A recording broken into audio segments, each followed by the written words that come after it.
Hey guys, Cyndi Williams here from careersonvacation.com. So I drove in from Austin this morning. I'm actually at our brick and mortar agency, which is just outside of Houston, Texas. And on the drive in, it was amazing. I mean, I'm driving east, right? So I get to watch the sunset in Texas. So beautiful. I drove past Smithville, which is, I guess, where they filmed the movie Hope Floats. It's funny, when I don't have my kids in the car, I can just be more present in the moment. But on my drive, I was reflecting on just this amazing journey I've had in the travel industry. I started back in 1993, right out of high school. I went right into travel school and went right into working for agencies. And I was remembering back when I was in travel school about my first job in travel, which I got fired from. Me, Cyndi Williams, travel industry expert, was fired from her first travel job. Now, before you go feeling sorry for me, don't worry, my story turns out just fine. But when I was thinking about it, I was thinking, and also we've had some client breakthroughs this week about getting past mental blocks, and it just reminded me of when I was that 19-year-old kid, right? So just to tell you guys a story, I was in traditional travel school back in the 90s. They used to actually have those. And my teacher had set me up with an interview with a local agency, a very professional agency. And I remember going for the interview, and this lady interviewed me. I'll keep her name. Let's call her Sally, which isn't her real name, but to protect her identity. You don't want to be the person who fired Cyndi Williams, right? So at any rate, Sally invites me into her office, and I walk into, big corner office, all windows, huge wall full of pictures of all her travels. Africa, Asia, Hawaii, the Caribbean. At this point, I had been to Disney World. That's it. Like, being 19 years old, I had had one plane trip vacation. And I was just like, wow, this is the life I want. How amazing. So had the interview, and she said, look, I know you're in school, so we're hiring you for 2 or 3 nights a week, something like that. And then they were hiring someone else for the other 2 or 3 nights to get coverage. It was basically like a receptionist job where the calls would come and they would overflow. And my job, I wasn't an agent yet, so my job was just to answer the call and go, thank you for calling Beep Travel Company. We'll leave that name out too. And then I would take a message and I would go and hand pass the messages to the agents. So being 19, this is my first real job, right? I went out and bought new clothes. I was so nervous. All the agents were like age group, like 30 to 50. Agents who had been doing this job just for years and years and years. I was so nervous. And believe it or not, I was like kind of shy and intimidated. So every day when I would come in, I would see Sally for about 5 minutes. And she was kind of like the director or whatever. So I'd only see her about 5 minutes. She was leaving for the day because she had worked all day. And I was coming into work from like 5:30 to 9:30 or something like that. I worked the evening shift after school. And I would sit there in my little professional suit with my headset on, feeling all official, like, oh, I work in travel, I'm so cool. And, I would just try to do my job the best I could. I didn't go on break. Like, I showed up 15 minutes early. I skipped my breaks. I stayed late if it was needed. And I was just like, if the phone rang, boom, I was on that phone. And, but between the phone calls, when it was slow, I was kind of like, what am I supposed to be doing? I'm like looking around, and I just kind of sat there, right? Because no one gave me direction. I didn't know. I'm 19. My whole goal was like, I want to keep this job. It was so important to me. And so, at any rate, about a month after I had that job, oh, wait, before we get to this part of the story, I want to share the other girl that was hired. So she was probably about, I would say she was in her 30s. Let's call her Libby, okay, to protect her name too. So Libby was hired on. She was in her, 30s, so a little bit older, but she was also a new agent. She was a brand new agent. But Libby was everything I wasn't at 19 years old. She was sociable. She was making friends. She was flirting with all the guys in the office. And, she would sit at the desk, and she was, more boisterous. And, she would make little, do things in between the calls, I guess I found out later. Like, she would make extension lists and try to do other things. But she was the life of the party. When Libby showed, everyone's like, hey, Libby, da, da, da, da. So at any rate, about a month later, so Libby was working her days, I was working my days. Sally brings me into the office, and she goes, Cyndi, I've given it some thought, and I just don't think you're a fit for our agency. I really need someone who's kind of a self-starter and that, meshes with the team well. And I was like, what is happening right now?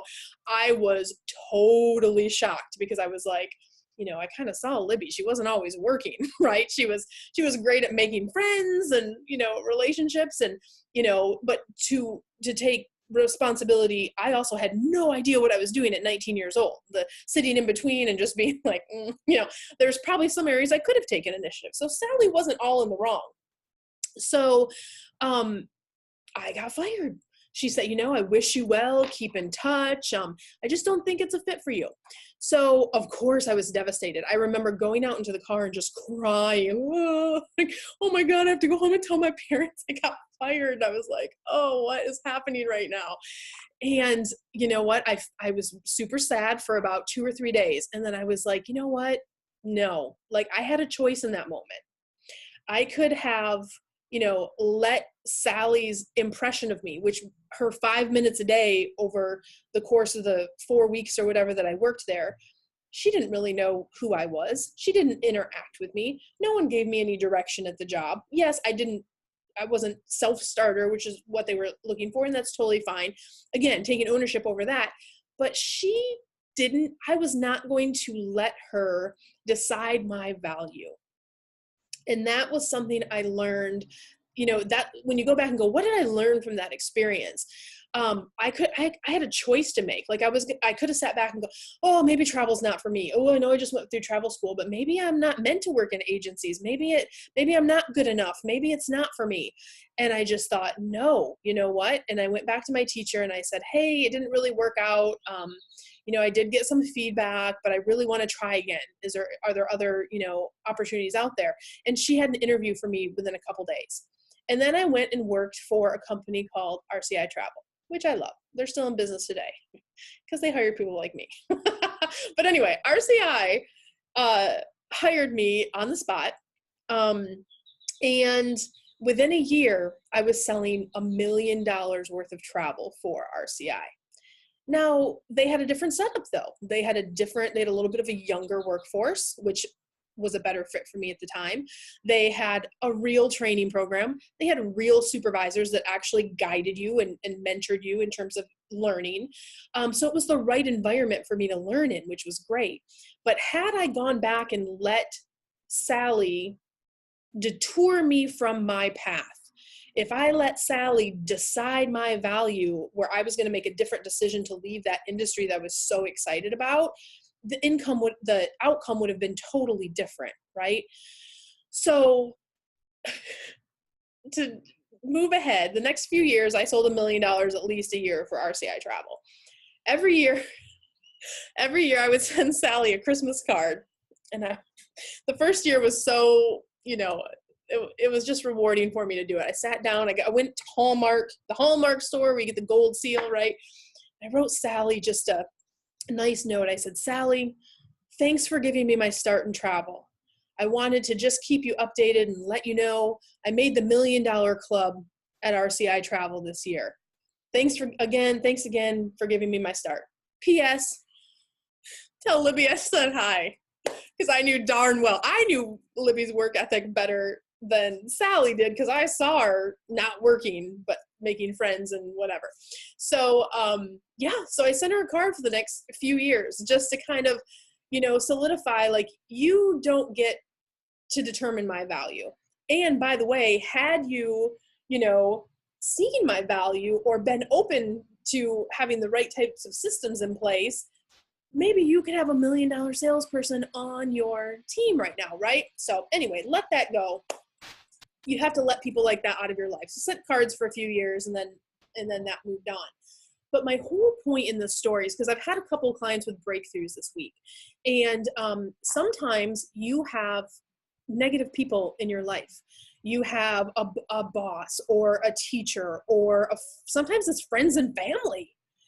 They don't see your value. And here's the number one thing, how you fix this. First thing is, what other people think of you is none of your damn business. Who cares? Who cares?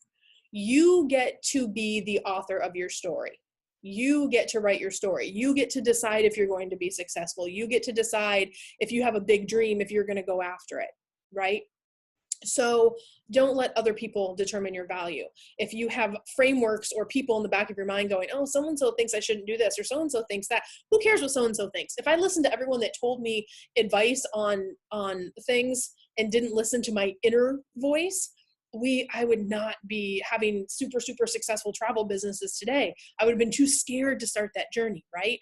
So don't let other people determine your value. You get to write your story. You get to decide what your narrative is going to be.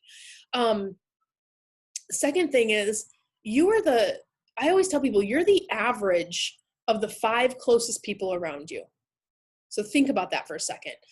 You're the average of the 5 closest people around you. So if you have 2 negative people and 3 positive people, you're the average of that. The people you interact with, the people that you talk to the most, the people that, either extinguish your flame or they fan your fire. You have to protect your circle. If there are people that are negative, move them outside a little bit. I'm not saying you don't have to be friends, or you don't have to be, the closest. You don't have to,